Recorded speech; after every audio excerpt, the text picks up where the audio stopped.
Galwan valley की petrol point 14 में हुई डिसएंगेजमेंट के बाद क्या भारत ने अपना 4 किलोमीटर का इलाका खो दिया है?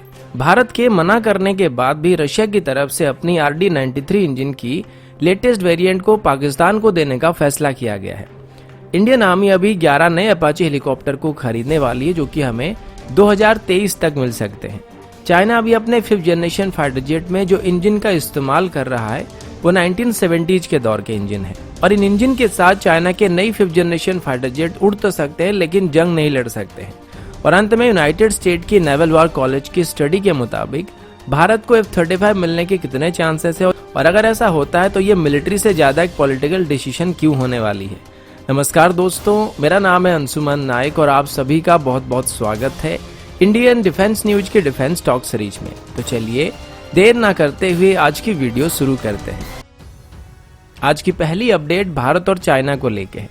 आप में से काफी सारे लोग कल ये कंप्लेन कर रहे थे कि अभी भारत और चाइना के बीच जो डिसएंगेजमेंट हुआ था, इसमें भारत ने 4 किलोमीटर का इलाका खो दिया है। और आपने काफी बड़े बड़े यूट्यूब चैनल का नाम लिया था। मैं यहाँ पर किसी का नाम नहीं लेना चाहता हूँ, लेकिन आगे बढ़ने से पहले मैं आपको बता दूं कि जो भी आपने वहां पर देखा था या सुना था, उस आर्टिकल को अजय शुक्ला की तरफ से लिखा गया था। आप चाहे तो अजय शुक्ला जी के ट्विटर में जाके चेक कर सकते हैं, और मैं उसका डायरेक्ट लिंक भी आपको यहाँ पे देने की कोशिश करूंगा। और जिन वीडियोज का वास्ता आप मुझे दे रहे थे, उसको जाके अजय शुक्ला जी की उस आर्टिकल के साथ एक बार मैच कीजिएगा। आपको पता लग जाएगा कि एक एक लफ्ज को वहां से उठाया गया है। उनका सोर्स जो है वो अजय शुक्ला का वो आर्टिकल है। अब मैं यहाँ पर आपको प्लेन पेपर में ड्राइंग करके ये मानने के लिए मजबूर नहीं करना चाहता हूँ कि ये लाइन ऑफ एक्चुअल कंट्रोल है, और इसे 2 किलोमीटर चाइना वाले अंदर आ गए थे और फिर वो 2 किलोमीटर पीछे चले गए, यानी कि लाइन ऑफ एक्चुअल कंट्रोल में वापस चले गए। लेकिन हम भी उन्हीं के साथ साथ अपने पोजीशन से 2 किलोमीटर पीछे हट गए। तो यहाँ पर 4 किलोमीटर का बफर जोन बन गया, जिसको हमने गवा दिया है। तो यहाँ पर सपोज वाला मैथमेटिक्स जो है उसको साइड में रखते हैं और सीधे मैप पे चलते हैं, जहाँ पर एक्चुअल सीन क्या है वो पता लगने वाली है। सबसे पहले चाइना की तरफ से इशू किए गए एक मैप को देखते हैं। इसमें आपको एक्सट्रीम राइट साइड में रेड वाले पार्ट में कुछ लिखा हुआ नजर आएगा, जो कि पेट्रोल पॉइंट 14 है, जहां पर चाइना वालों ने आके अपने टेंट वगैरह बना दिए थे। और जो येलो पोजीशन आपको दिख रहा होगा वो इंडियन आर्मी का पोजीशन था। और जितना पूरा का पूरा मैप आप देख सकते हैं, ये लगभग 2 किलोमीटर का इलाका है। अभी वही मैप थोड़े बड़े एंगल से देखते हैं, तो इसमें जो रेड लाइन आपको दिख रहा है, ये लाइन ऑफ एक्चुअल कंट्रोल है, जो कि पेट्रोल पॉइंट 14 से काफी करीब जाती है। चाइना वाले पेट्रोल पॉइंट 14 तक आ गए थे और टेंट वगैरह वहीं पे लगा रहे थे। तो ये किसी भी एंगल में 2 किलोमीटर अंदर यहाँ पे नहीं आए थे। जैसे ही उन्होंने घुसपैठ किया था, तुरंत ही उनको लाइन ऑफ एक्चुअल कंट्रोल के पास ही इंडियन आर्मी ने रोक दिया था।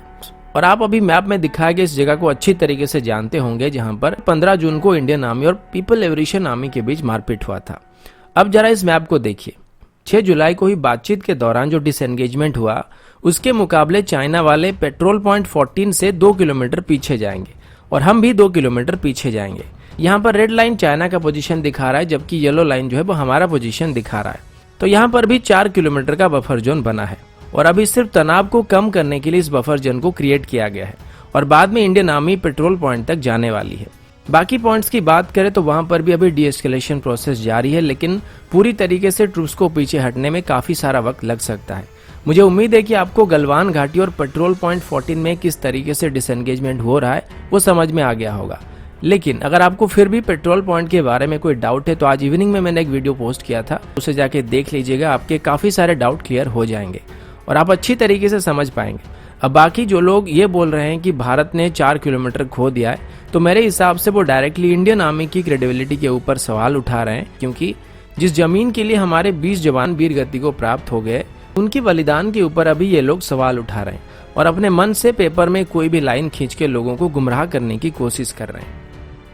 अगला अपडेट रशिया और पाकिस्तान को लेके। द वीकमैग रिपोर्ट के मुताबिक रशिया की यूनाइटेड इंजन कॉर्पोरेशन की तरफ से अभी एक नई इंजन को बनाया गया है, जिसको अभी थर्मल प्रेशर चैम्बर टेस्ट के लिए भेजा गया है। इस इंजन का नाम RD-93MA है, और ये इंजन RD-93 इंजन का एक मॉडिफाइड वेरिएंट है। अब इसी इंजन को रशिया पाकिस्तान को सप्लाई करने वाला है। पाकिस्तान की JF-17 में वो रशिया की RD-93 इंजन का इस्तेमाल करते हैं, और भले ही चाइना की तरफ से उनको JF-17 के लिए एक और इंजन ऑफर दिया जाता है, लेकिन वो RD-93 इंजन का इस्तेमाल करना चाहते हैं। अब RD-93MA इंजन की बात करें तो ये लगभग 9300 kgf की थ्रस्ट को प्रोड्यूस करता है, जबकि इसका प्रीवियस वेरिएंट यानी कि RD-93 इंजन बस 8300 kgf की थ्रस्ट को प्रोड्यूस कर पाता था। तो यहाँ पर नए इंजन लगने के बाद पाकिस्तान की JF-17 की कॉम्बैट इफेक्टिवनेस काफ़ी हद तक बेहतर बन जाएगी और स्पेशली पाकिस्तान की JF-17 ब्लॉक 3 के लिए ये नए इंजन काफ़ी मायने रखने वाले हैं, क्योंकि इसमें ऐड किए गए नए फीचर की वजह से इसका पावर कंजप्शन थोड़ा बढ़ जाएगा, जो कि पुरानी इंजन इतनी अच्छी तरीके से सप्लाई नहीं कर सकता था। 2024 तक पाकिस्तान 60 से ज़्यादा JF-17 ब्लॉक 3 के लिए ऑर्डर प्लेस कर सकता है और इसीलिए भारत की तरफ से रशिया को इन इंजन को पाकिस्तान को ना देने के लिए कहा गया था, क्योंकि RD-93 इंजन और हमारे MiG-29 के RD-33 इंजन में कोई बहुत ज़्यादा अंतर नहीं है और ये दोनों ही इंजन एक ही कोर के ऊपर आधार करके बनाए गए हैं। लेकिन द वीक के रिपोर्ट के मुताबिक रशिया अभी इन इंजन को पाकिस्तान को सप्लाई करने वाला है। अगला अपडेट F-35 को लेके, इसको लेके एक रिपोर्ट अभी नेशनल इंटरेस्ट में आई है, जो कि एक एनालिसिस है। इसमें बताया गया है कि अगर भारत की तरफ से F-35 को खरीदा जाता है तो इसका पाकिस्तान और चाइना के ऊपर क्या असर पड़ सकता है।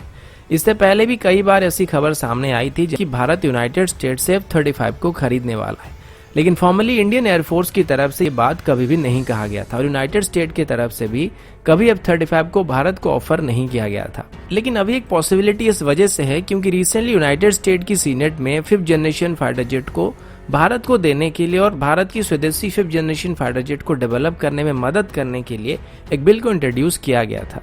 और अभी जैसे सिचुएशन चल रहे हैं या फिर भारत अभी एक दो तरफा जंग जैसे सिचुएशन में फंसा हुआ है, ऐसे में भारत चाहे तो F-35 को खरीद सकता है।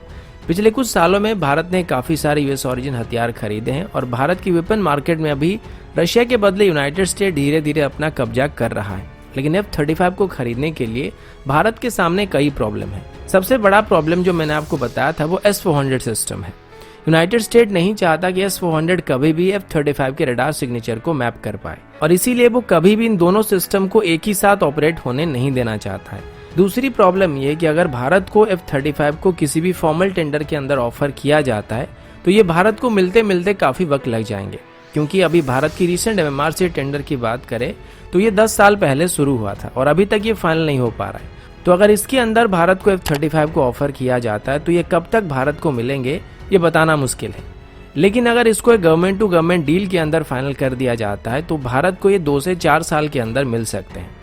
लेकिन इसके लिए भारत को अपना डिफेंस स्पेंडिंग काफ़ी बढ़ाना पड़ सकता है, क्योंकि F-35 की कॉस्ट ही $100 मिलियन के आसपास हो जाएगी और ऊपर से इसके लिए हमें कंप्लीट सपोर्ट सिस्टम को बनाना पड़ेगा और अलग से वेपन वगैरह खरीदने पड़ेंगे, क्योंकि हम अभी तक कोई भी US origin air to air missile platform का इस्तेमाल नहीं करते हैं। अब अगर ऐसा हुआ और भारत ने F-35 खरीद भी लिया तो ये मिलिट्री से ज़्यादा एक पॉलिटिकल डिसीजन होने वाला है, जहां पर भारत को यूनाइटेड स्टेट और रशिया दोनों के साथ काफ़ी सारे नेगोशिएशन करने पड़ेंगे। लेकिन अगर ऐसा हुआ तो भारत को चाइना के मुकाबले काफ़ी एडवांटेजेस मिल जाएंगे और पाकिस्तान की बात तो जाने देते हैं, क्योंकि F-35 और S-400 दोनों के साथ भारत क्या क्या कर सकता है इसको इमेजिन भी नहीं किया जा सकता है। लेकिन फिर भी एक एनालिसिस था जिसको यूनाइटेड स्टेट की नेवल वॉर कॉलेज की तरफ से पब्लिश किया गया था।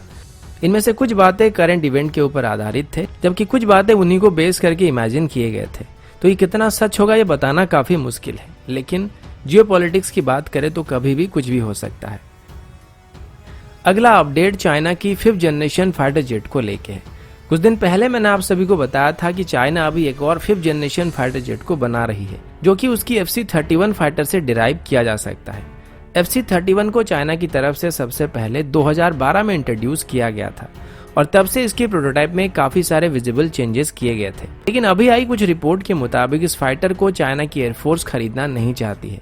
ये दिखने के लिहाज से F-35 का थोड़ा मॉडिफाइड चाइनीज कॉपी लगता है और इसे चाइना अपनी J-10 फ्लीट को रिप्लेस करने के लिए इस्तेमाल कर सकता था। लेकिन अभी चाइना की एयरफोर्स इसको खरीदना नहीं चाहती है, जिस वजह से एक कंप्लीट नए फाइटर जेट को अभी चाइनीज एरोनॉटिकल एस्टेब्लिशमेंट और aviation industry corporation of China की तरफ से बनाया जा रहा है।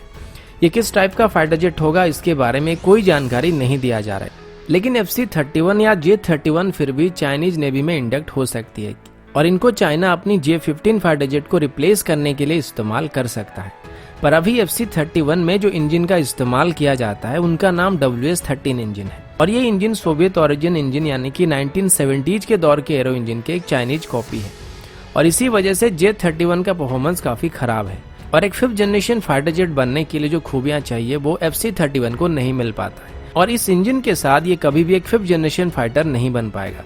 सेम प्रॉब्लम चाइना की नेक्स्ट जनरेशन फाइटर जेट के साथ भी होने वाली है और अगर चाइना एक नए इंजन को नहीं बना पाता तो WS-13 इंजन के साथ ये जेट सर्विस में एंटर करने लायक नहीं बन पाएंगे। अगला अपडेट इंडियन आर्मी की हेलीकॉप्टर्स को लेके है। द प्रिंट में एक रिपोर्ट के मुताबिक चाइनीज रायते की वजह से जो लॉकडाउन चल रहा है इसका असर अभी HAL की प्रोडक्टिविटी के ऊपर काफी पड़ा है और इसी वजह से अभी इंडियन आर्मी की चीता हेलीकॉप्टर्स की ऑपरेशनल कैपेबिलिटी के ऊपर इसका काफी असर पड़ रहा है। ये हेलीकॉप्टर काफी पुराने हैं जिनको 70s के दौर में खरीदा गया था और इन हेलीकॉप्टर्स को सियाचिन और उसी तरीके की हाई अल्टीट्यूड एरिया में जरूरी सप्लाई को पहुंचाने के लिए इस्तेमाल किया जाता है, लेकिन अभी इनकी स्पेयर पार्ट की थोड़ी कमी दिखाई पड़ रही है और मेंटेनेंस इशू सामने आ रहे हैं जिस वजह से इनकी सर्विस अवेलेबिलिटी पर इसका असर पड़ सकता है। अब बदले में यहाँ पर एडवांस लाइट हेलीकॉप्टर का इस्तेमाल किया जा सकता है, लेकिन HAL का कहना है कि वो जल्दी से ही इनकी सर्विस इशू को सॉल्व कर सकते हैं।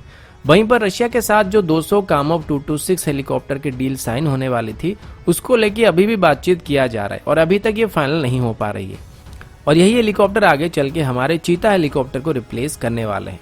साथ ही बोइंग की तरफ से अभी भारत को 2015 में साइन किए गए डील के मुताबिक 22 अपाची हेलीकॉप्टर को डिलीवर कर दिया गया है और अभी इंडियन आर्मी के लिए जो एडिशनल 6 अपाची हेलीकॉप्टर के लिए ऑर्डर दिया गया था उनकी डिलीवरी 2023 तक करने का वादा किया गया है। लेकिन यहाँ पर कुछ चेंजेस होने वाली है क्योंकि इंडियन आर्मी अभी एडिशनल 5 अपाची हेलीकॉप्टर को खरीद सकती है और कुल मिलाकर 11 अपाची हेलीकॉप्टर अभी इंडियन आर्मी में शामिल होने वाले हैं। वहीं पर इंडियन आर्मी इसमें अपना कलर स्कीम चाहती है तो ये इंडियन एयरफोर्स के अपाची जैसे कलर के हिसाब से तो नहीं दिखेंगे, लेकिन बाकी सब सिस्टम इसमें सेम होने वाली है। तो दोस्तों अभी के लिए इतना ही, मिलता हूँ आपसे अगले वीडियो में, तब तक के लिए जय हिंद, वंदे मातरम।